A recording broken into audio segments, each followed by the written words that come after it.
हमारा जो next rule है 9 और 10 एक साथ पढ़ते हैं, लेस्ट और अदरवाइज। देखो, जब भी आप किसी चीज की वार्निंग किसी को देने जाते हैं तो उस कंडीशन में आप दो चीजों का यूज कर सकते हैं, या तो लेस्ट यूज करेंगे या फिर आप अदरवाइज का यूज करेंगे। डिफरेंस कब आता है? जब आपको इसको फॉलो कराना होता है एक और वर्ड से, तो वो क्या होता है, लेस्ट के साथ अगर कभी भी आपको विल वुड में ये लिखा हुआ मिला तो वो बिल्कुल गलत हो जाएगा। आप लेस्ट के साथ हमेशा शुड का यूज करते हो। वार्निंग का मतलब क्या हो गया? तो अगर आपको किसी पर्सन को चेतावनी देनी होती है तो आप लेस्ट के साथ शुड का यूज कर सकते हैं और अदरवाइज के साथ विल का यूज कर सकते हैं, टू शो वार्निंग। तो अगर आपको एक स्टेटमेंट दिया जाए, अब आपको बताना है कि उसको लेस्ट के साथ किस तरह से लिखेंगे और अदरवाइज के साथ किस तरह से लिखेंगे। स्टेटमेंट दिया है, if you do not run fast you will miss the train. तो इस सेंटेंस को अगर आप देखोगे तो यहां पे ना ही लेस्ट का यूज हुआ है ना ही अदरवाइज का यूज हुआ है, लेकिन आपको इसी सेंटेंस को कैसे लिखना है, लेस्ट और अदरवाइज के साथ। तो कैसे लिखोगे? देखो, ये दे तो वार्निंग ही रहा है, लिखा क्या है, अगर तुम तेज नहीं भागोगे तो तुम्हारी ट्रेन मिस हो जाएगी। अब इसको हम लिखते हैं लेस्ट के साथ और अदरवाइज के साथ। तो अगर लेस्ट के साथ लिखने जाओगे तो क्या लिखेंगे, walk fast लेस्ट you may miss the train. और अगर अदरवाइज के साथ लिखें तो walk fast otherwise you will miss the train. अब तो सेंटेंस सही हो गए ना, walk fast लेस्ट you may miss the train, walk fast otherwise you will miss the train. सही है? गलत है। क्यों? क्योंकि अभी हमने आपको बताया लेस्ट के साथ किसका यूज होता है, शुड का, और हमने यहाँ पर लेस्ट के साथ लगाया क्या है, मे, जो कि सेंटेंस को गलत कर देगा, और मे की जगह हम क्या लगाएंगे, शुड। और सेंटेंस क्या बनेगा, walk fast लेस्ट you should miss the train. जल्दी चलो वरना तुम्हारी ट्रेन मिस हो जाएगी। और इसी तरह से जल्दी चलो अदरवाइज, ये भी, वरना you will miss the train. तो यहां पर तो सही है, क्यों? क्योंकि हमने बताया कि अदरवाइज के साथ हम विल का यूज करते हैं। जनरली जो एरर आता है वो ये आता है कि लेस्ट के साथ वो मे, माइट, कुड, विल, इन सब का यूज दे देते हैं, जो कि गलत है। आप सिर्फ और सिर्फ किसका यूज करोगे, शुड का यूज करोगे जब आप लेस्ट का यूज कर रहे हैं सेंटेंस में तब। अब आते हैं अपने 11वें रूल पर, जो ये कहता है कि हमारे पास एक वर्ड है सच। अब आपने सेंटेंसेस में ये भी देखा होगा कि कभी हमारे पास सच के साथ दैट का यूज होता है और कभी सच के साथ एज का यूज होता है। तो क्या डिफरेंस होगा जब दैट लगाएंगे और क्या डिफरेंस होगा जब एज लगाएंगे?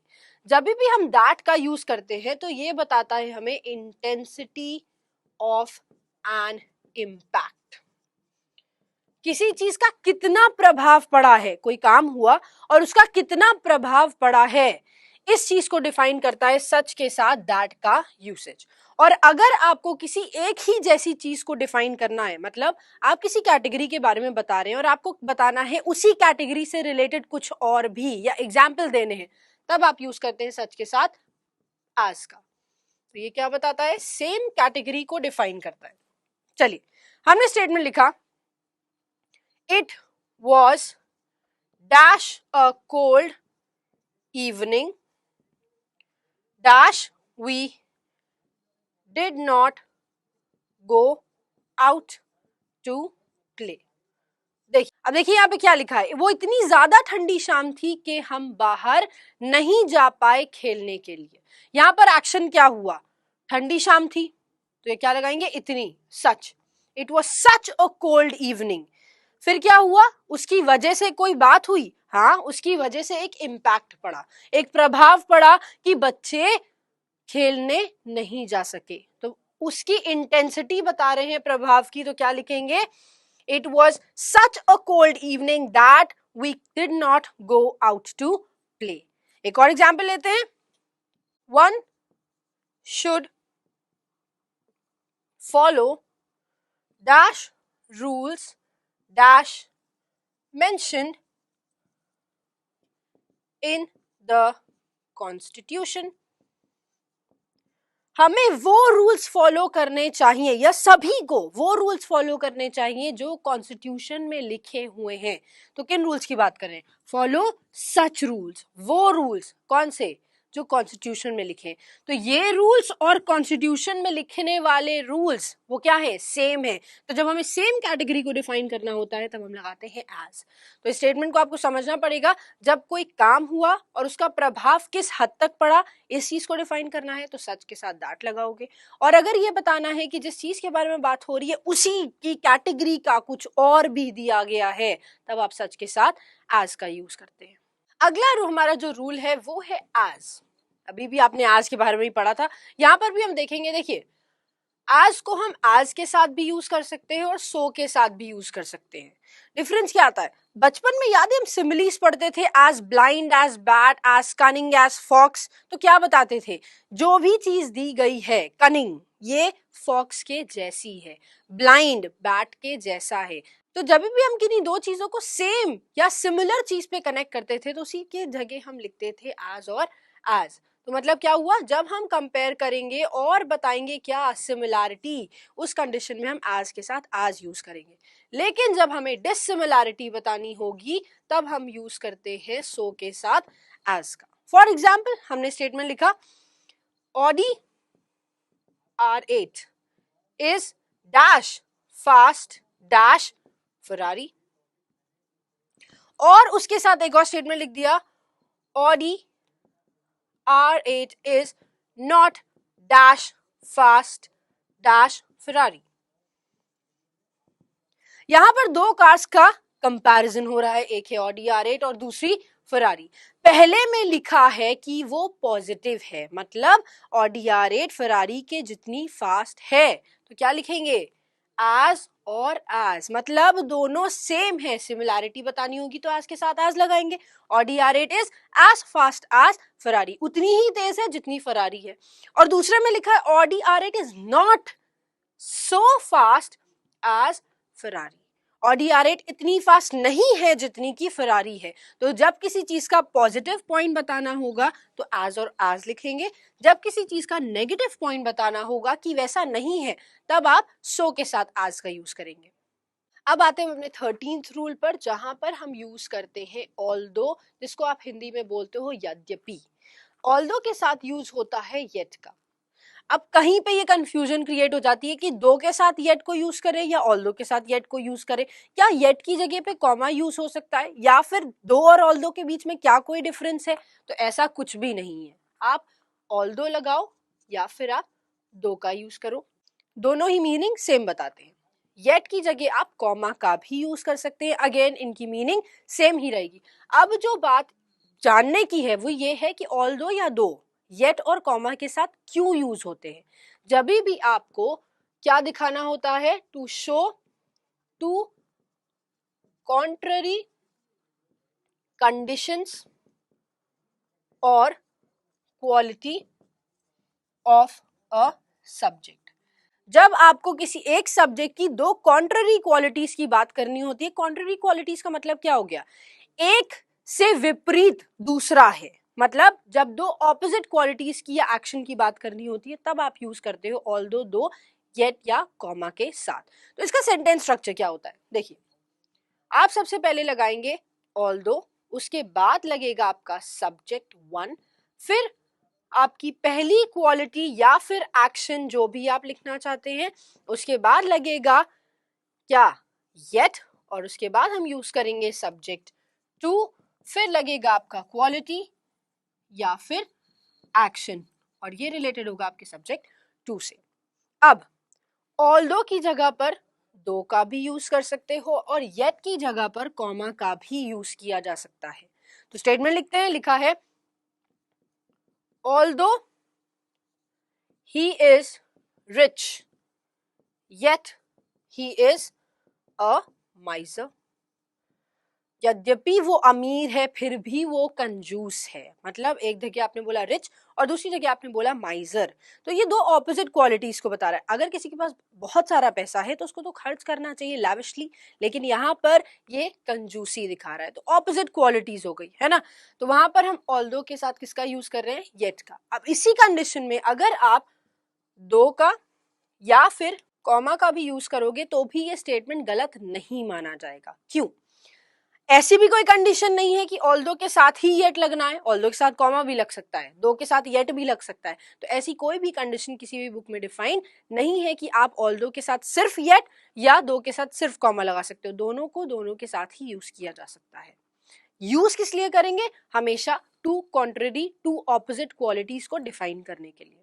अब आते हैं अपने 14th रूल पर, जो कॉम्बिनेशन है नेगेटिव और पॉजिटिव का। कॉम्बिनेशन है नेगेटिव और पॉजिटिव का मतलब, देखिए एक वर्ड होता है इंडीड और इसके साथ हम लगाते हैं बट को। ये डिफाइन क्या करता है?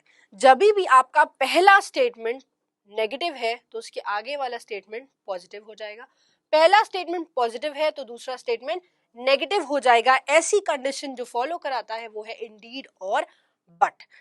इंडीड का मतलब क्या होता है? वास्तव में ऐसा हुआ, लेकिन ऐसा हुआ। मतलब क्या हुआ? आपने एक चीज पॉजिटिव बताई और दूसरी नेगेटिव बताई। क्यों? क्योंकि वहां पर आप लेकिन की कंडीशन रख देते हैं, जो हमेशा ऑपोजिट की बात करने की कंडीशन रखता है। ठीक है, चलिए एक स्टेटमेंट देते हैं।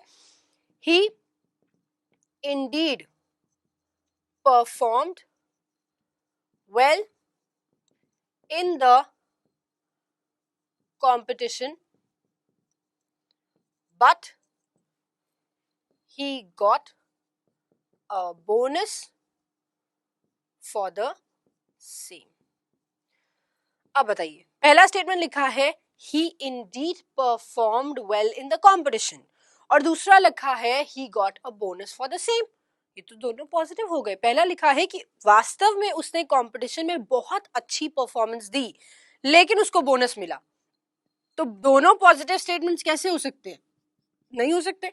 तो पहला अगर पॉजिटिव है, वास्तव में उसने कंपटीशन में बहुत अच्छी परफॉर्मेंस दी लेकिन उसको बोनस नहीं मिला, ऐसी कंडीशन होनी चाहिए। तो यहां पर हम क्या करेंगे? ही गॉट अ बोनस की जगह क्या लिखेंगे? He did not. अब डिड लगा दिया तो गॉट नहीं लगेगा, क्या लगेगा? Did not get a bonus. तो ये स्टेटमेंट सही होगा जब हम पॉजिटिव और नेगेटिव का कॉम्बिनेशन बनाएंगे, जहां पर लिखा है उसने वास्तव में बहुत अच्छी परफॉर्मेंस दी लेकिन उसको बोनस नहीं मिला। तो जब भी पहला पॉजिटिव होगा तो दूसरा नेगेटिव बना देना है, नेगेटिव होगा तो पॉजिटिव बना देना है। इसका काम कौन करेगा? हमेशा इंडीड के साथ बट का यूसेज जब होगा तो आप इजीली इस सेंटेंस को फॉर्म कर सकते हो। अगला रूल हमारा रिलेटेड है रीजंस से। रीजंस का मतलब क्या हो गया? जब भी आप कोई काम करते हो तो आपको रीजन देना पड़ता है। अब आप रीजन वाले सेंटेंसेस को जोड़ने के लिए चार कंजंक्शंस का यूज कर सकते हैं। कौन कौन से हैं? सिंस, बिकॉज, फॉर और एज। अब चार ऑप्शन आ गए तो सेंटेंस में कौन सा यूज करना है? देखिए चारों का काम क्या है? To define a reason.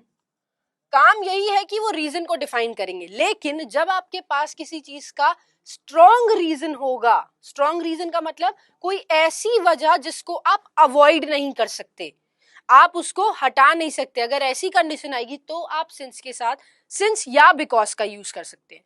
लेकिन फॉर और एज वहां यूज होते हैं जहां पर आपके पास वीक रीजन होता है। मतलब ऐसी कोई कंडीशन, ऐसा कोई रीजन जिसको आप अवॉइड कर सकते हो किसी काम को करने के लिए। चलिए आइए देखते हैं। हमने लिखा I did not go to school dash it was raining. एक तो ये कंडीशन हो गई कि मैं स्कूल नहीं जा सका क्योंकि बारिश हो रही थी। और यहीं पर अगर ये लिख दिया जाए I did not go to school dash I was इल।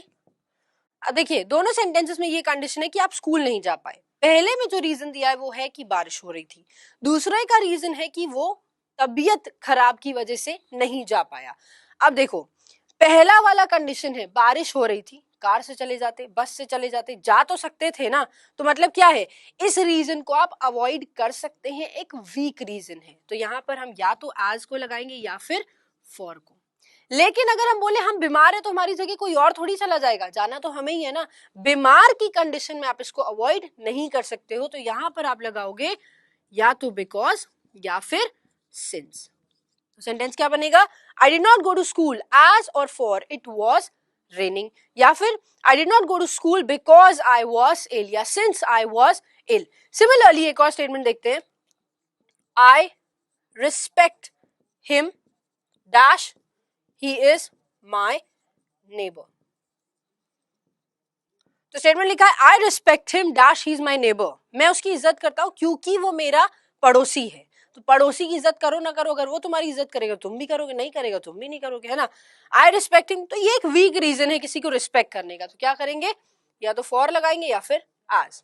अब सपोज करो हम नेबर की जगह हटा के फादर लगा दे. अब आपके पास कोई ऑप्शन बचा है? अगर नहीं करेंगे इज्जत तब बताइए घर में क्या हो जाएगा, आपको घर से बाहर निकाल दिया जाएगा. तो इस कंडीशन में बहुत बड़ा रीजन है, आपको रिस्पेक्ट करनी पड़ेगी. तो यहाँ पर हम क्या लगाएंगे, सिंस या फिर बिकॉज की कंडीशन को यूज करते हैं जब भी हम ऐसे रीजन को एक्सप्रेस करेंगे जो अवॉइड नहीं किया जा सकता. अब आते हैं हम अगले रूल पर, जो कि ये डिफाइन करता है कि कुछ वर्ड्स ऐसे होते हैं या कुछ कंजंक्शंस ऐसे होते हैं जो अगर दो सब्जेक्ट्स को ज्वाइन करेंगे तो उनके साथ वर्ब हमेशा पहले सब्जेक्ट के अकॉर्डिंग लगेगा. जैसा कि अभी आपने पीछे देखा भी था, उनमें से एक कौन सा था, as well as.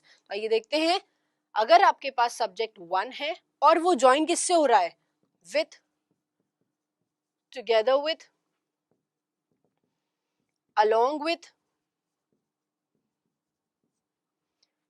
in addition to, no less than, या फिर and not. अगर आपका ऐसा कहीं पे भी कंडीशन आती है सेंटेंस में कि इनमें से कोई भी ऐसा वर्ड है जो दो सब्जेक्ट को ज्वाइन कर रहा है, तो यहां पर वर्ब जो यूज होगा वो होगा अकॉर्डिंग टू फर्स्ट सब्जेक्ट. ये सारे ही कंजंक्शन है और फर्स्ट सब्जेक्ट कौन सा है, ये वाला. चलिए आइए देखते हैं कुछ एग्जाम्पल्स. हमने स्टेटमेंट लिखा, I no less than she are to go to office. अब बताइए स्टेटमेंट सही लग रहा है, I no less than she are to go to office. तो यहां पर आपने आई लगाया और दूसरा सब्जेक्ट शी, ज्वाइन किससे किया, नो लेस दैन से, जो कि यहां पर दिया हुआ है. और आपने क्या किया, आपने आर लगा दिया. तो आई के अकॉर्डिंग आर लगता है, नहीं लगता. क्या लगाएंगे, सिंगुलर है तो इज लगा देते हैं. अब सेंटेंस सही हो गया, नहीं अभी भी सेंटेंस सही नहीं हुआ. क्यों, कभी देखा है आई के साथ इज को यूज होते हुए, नहीं. तो इसको नहीं लगाएंगे, क्या यूज करेंगे, एम, और करेक्ट सेंटेंस बनेगा I no less than she am to go to office. देखो सेंटेंस कभी अभी सुनने में अच्छा नहीं लगता है लेकिन ग्रामेटिकली फिर भी करेक्ट होता है. तो शी के बाद अगर एम लगा रहे हो तो शी की वजह से नहीं लगा रहे हो, आई की वजह से लगा रहे हो, इसलिए ये सेंटेंस सही है. चलिए आइए देखते हैं एक और sentence. He and not his parents are guilty. He and not his parents are guilty. वो ना कि उसके पेरेंट्स गिल्टी हैं. तो क्या कंडीशन आ गई, आपने लगाया एंड नॉट, जो कि हमने आपको बताया एंड नॉट. अब यहां पर आपने ज्वाइन किया ही और हिज पेरेंट्स को, पहला सब्जेक्ट सिंगुलर है तो आर यहां पर गलत हो जाएगा. क्या लगाएंगे, is he and not his parents is guilty.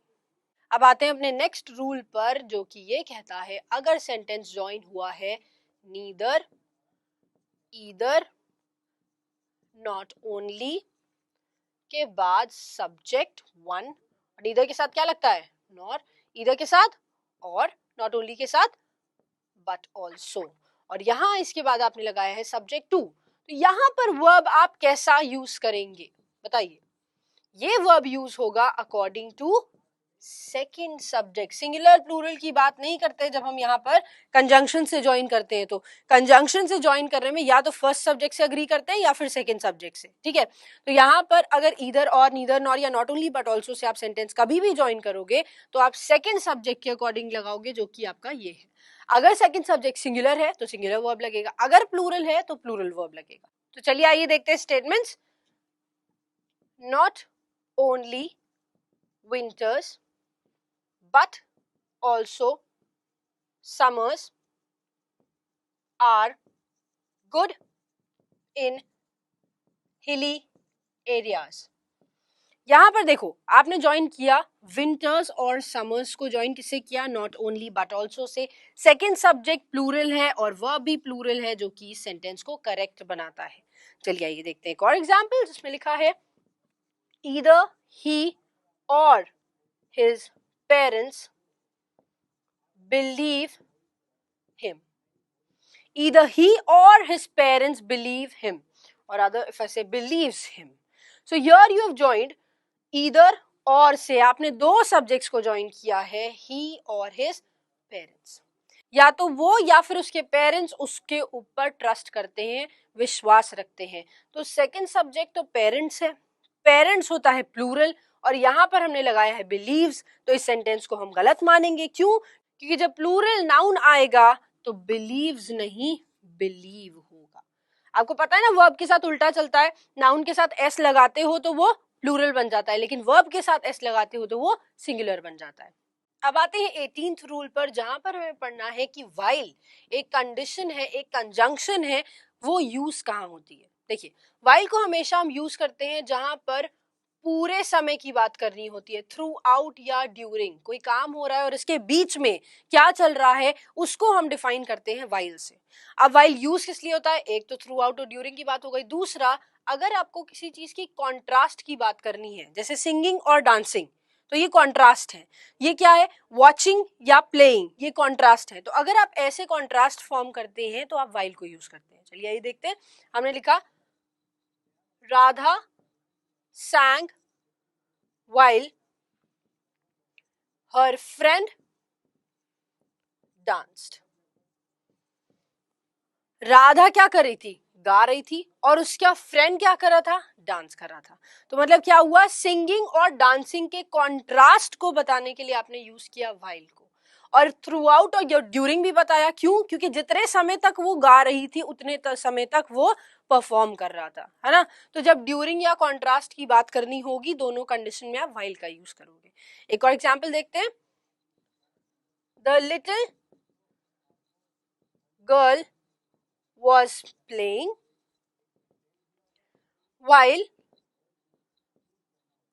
her brother watched her play. पहला लिखा है the little girl was playing while her brother watched her play. तो इस स्टेटमेंट में क्या लिखा है? द लिटिल गर्ल क्या कर रही थी? वो खेल रही थी, और उसी समय में उसका भाई क्या कर रहा था? उसे देख रहा था उस खेलते हुए. तो यहाँ पर आपने थ्रू आउट और ड्यूरिंग की भी बात करी, क्योंकि वो जितनी समय तक प्ले कर रही थी, खेल रही थी, उतने समय तक उसका भाई उसको देख रहा था. और कॉन्ट्रास्ट भी फॉर्म हुआ प्लेइंग और वॉचिंग का. तो जब भी ऐसी कंडीशन आएगी, जितने समय में एक काम हुआ है उतने समय में ही दूसरा काम हुआ है, तब आप वाइल का यूज कर सकते हो सेंटेंस में. अब आ गए हम अपने 19th रूल पर, जो ये कहता है कि अगर सेंटेंस में कोरिलेटिव कंजंक्शन का यूज हुआ है तो कोरिलेटिव कंजंक्शन के बाद की पार्ट ऑफ स्पीच सेम होनी चाहिए. मतलब अगर आपने एक के बाद नाउन लगाया तो दूसरे के बाद भी नाउन लगाओगे, अगर वर्ब लगाया है तो दूसरे के बाद भी वर्ब लगाओगे. तो क्या लिखना है? Same part of speech will be used with correlative conjunctions. correlative conjunctions जितने भी होंगे उनके साथ same part of speech use होगी. आइए चलते देखते हैं एक एग्जाम्पल. लिखा है not only dams produce electricity but also saves water. देखो कोरिलेटिव कंजंक्शन कौन सा है? एक तो नॉट ओनली, दूसरा बट ऑल्सो. नॉट ओनली के बाद आपने लगाया डैम्स जो कि नाउन है, बट ऑल्सो के बाद लगाया आपने सेव्स जो कि एक वर्ब है. तो ये सेंटेंस क्या हो गया? गलत. अब सही करने के लिए क्या करोगे? बस यहां से डैम्स को हटाएंगे और लिखेंगे क्या? Dams not only produce electricity but also saves water. तो क्या हो गया? यहाँ नॉट ओनली और प्रोड्यूस लिख दिया, क्या हो गया? वर्ब लग गया. तो अब नॉट ओनली के बाद भी वर्ब है और बट ऑल्सो के बाद भी वर्ब है, जो कि इस स्टेटमेंट को बिल्कुल करेक्ट कर देगा.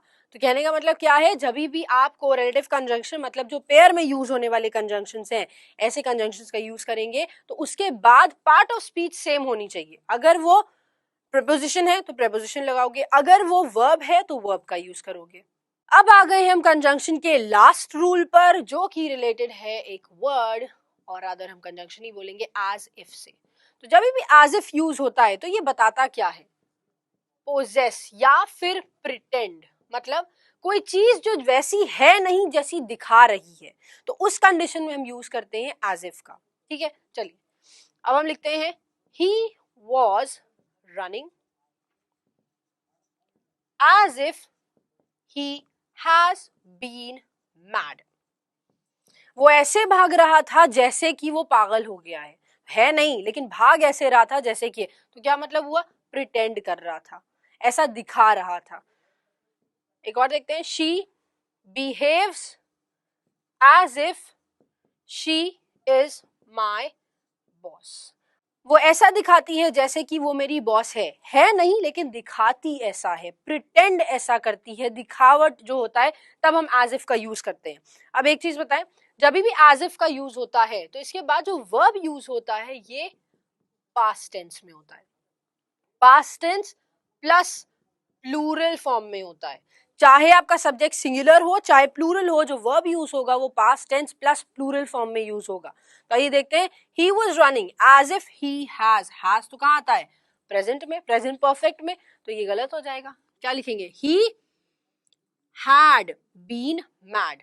तो यहां पर देखो प्लूरल हैज हैव हैड में या सिर्फ बोले हैड में, आप प्लूरल और सिंगुलर को तो डिफाइन नहीं कर पाते हो, हैज और हैव में तो बता सकते हो, लेकिन हैड में आप प्लूरल नहीं डिफाइन कर पाते, इसलिए हम क्या करते हैं, सिर्फ हैड का यूज करते हैं। पास्ट टेंस बनाना है भाई। She behaves as if she is my boss, तो अगर हम ऐसा लिखे she behaves as if she my boss, तो यहाँ पर इज गलत हो जाएगा। क्यों, एज इफ के बाद पास्ट टेंस यूज होना चाहिए, पास्ट टेंस मतलब वॉज यूज होना चाहिए, लेकिन प्लूरल होना चाहिए, तो वॉज भी नहीं होगा, क्या होगा, वर। तो यहाँ पर भले ही इसका सब्जेक्ट सिंगुलर है लेकिन फिर भी हम वर लगा रहे हैं, तो करेक्ट सेंटेंस बनेगा she behaves as if she were my boss. तो हमेशा इन सारे रूल्स को याद रखेंगे ताकि आप आगे आने वाली एक्सरसाइज को आसानी से सॉल्व कर लें। तो all the best for the exercise that is coming in your next video.